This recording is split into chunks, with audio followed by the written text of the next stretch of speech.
संत महात्मा हमें संसार और इसके रिश्तों की असलियत समझाते हैं ताकि हम इनके मोह में फंसकर संसार में आने के अपने असल उद्देश्यों को ना भुला दें। संत महात्मा कहते हैं कि माता पिता, पत्नी, पुत्र, मित्र, संबंधी आदि सब पूर्व जन्मों के कर्मों के कारण इकट्ठे होते हैं। उन सब के साथ हमारा लेन देन का निश्चित अवधि का संबंध होता है। यह संबंध ऐसे ही है जैसे रंगमंच पर कुछ अभिनेता और अभिनेत्रियां नाटक की कथा के अनुसार विशेष रिश्तों को निभाने के लिए इकट्ठे होते हैं और नाटक खत्म होते ही किसी का किसी के साथ कोई रिश्ता नहीं रहता। यदि कोई अभिनेता या अभिनेत्री नाटक की समाप्ति पर किसी के साथ कोई रिश्ता समझे तो यह उनकी सबसे बड़ी भूल है। नाटक के दौरान भी सब संबंध, सब रिश्ते निश्चित समय के लिए ही होते हैं। अभिनेता और अभिनेत्रियां एक नाटक में एक रिश्ता निभाते हैं तो दूसरे नाटक में कोई दूसरा। इसी तरह हर व्यक्ति का जीवन मृत्यु तक एक विशेष नाटक है। मौत के बाद दूसरा नाटक शुरू हो जाता है। संभव है कि जो आज हमारे माता पिता हैं, पिछले जन्म में वो हमारी संतान हों और हम उनके माता पिता हों।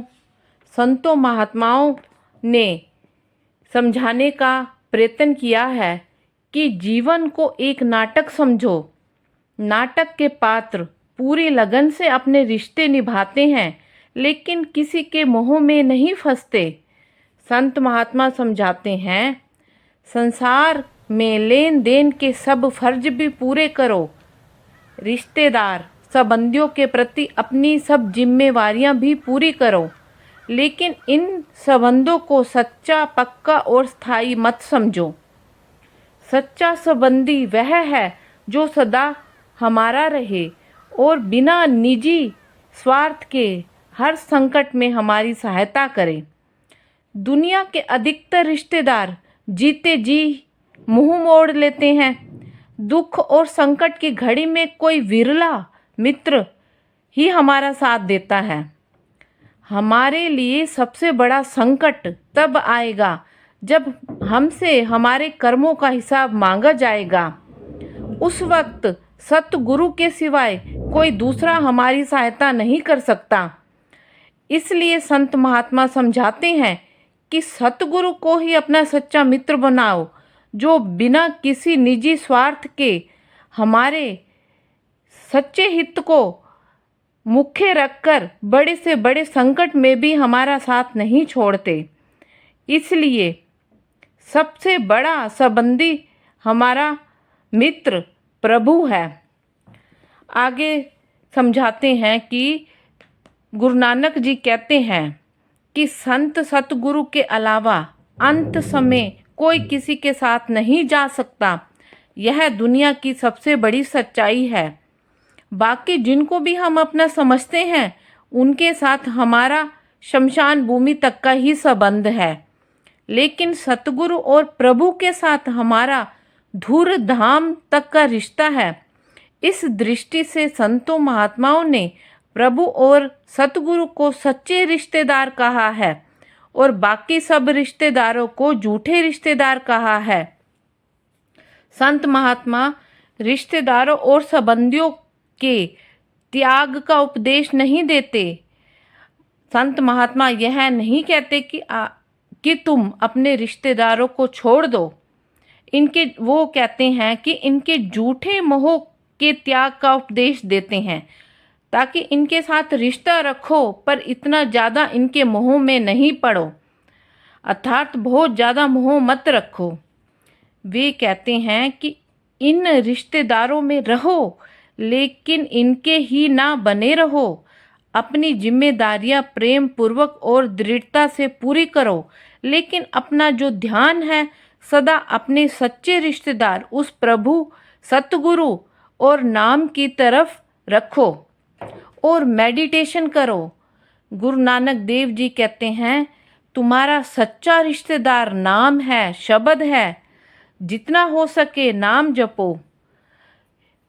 चलिए आपको गुरु नानक देव जी की एक कहानी सुनाते हैं। गुरु नानक देव जी जब महज 9 साल के हुआ करते थे, तब उनको जनेऊ पहनने की रस्म निभानी थी। उसी दौरान कुछ ऐसा हुआ कि उस घटना को आज भी याद किया जाता है। क्या थी वो घटना, आज के हम यही जानेंगे वीडियो में पूरी डिटेल में। गुरु नानक देव जी के दौर में ब्राह्मण, क्षत्रिय और वैश्य हिंदुओं में जनेऊ की रस्म हुआ करती थी और आज भी भारत के कई जगह ये रस्म निभाई जाती है। तो तब के वक्त में हुआ ये कि जनेऊ पहनाने की रस्म के लिए गुरु नानक देव जी के घर सभी रिश्तेदार पहुंच गए। जब रस्म अदा होने वाली थी कि गुरु नानक जी ने इसे रोक दिया और कुछ ऐसा तर्क दिया कि उन्होंने जनेऊ पहनने से साफ साफ इनकार कर दिया। गुरु जी ने जो सवाल उठाया इस रस्म को लेकर, वो कुछ ऐसा था कि ये धागा क्यों पहनना। उन्होंने जब सवाल किया तो पंडित ने उनको बताया कि परलोक तक ये उनके साथ जाएगा। तब गुरु नानक जी ने कहा, उस टाइम वो सिर्फ 9 साल के थे। उस टाइम गुरु नानक जी बहुत छोटे थे, तब 9 साल के थे। तब उन्होंने कहा कि जब ये शरीर यहीं पर जलकर ख़त्म हो जाएगा तो ये धागा उनके साथ कैसे जा सकता है। परलोक तक तो आत्मा के साथ ही आत्मा द्वारा धरती पर किए कर्म ही जाते हैं।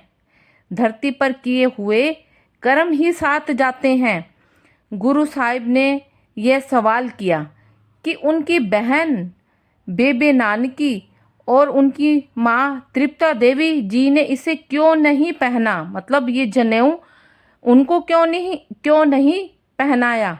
इसका जवाब ये दिया गया कि औरतों को नहीं पहनना होता। पंडित ने कहा, यह सिर्फ पुरुष ही पहनते हैं, औरतें नहीं पहनती। और यहीं से सिख धर्म में महिलाओं की बराबरी दिए जाने के बारे में जाना जाता है।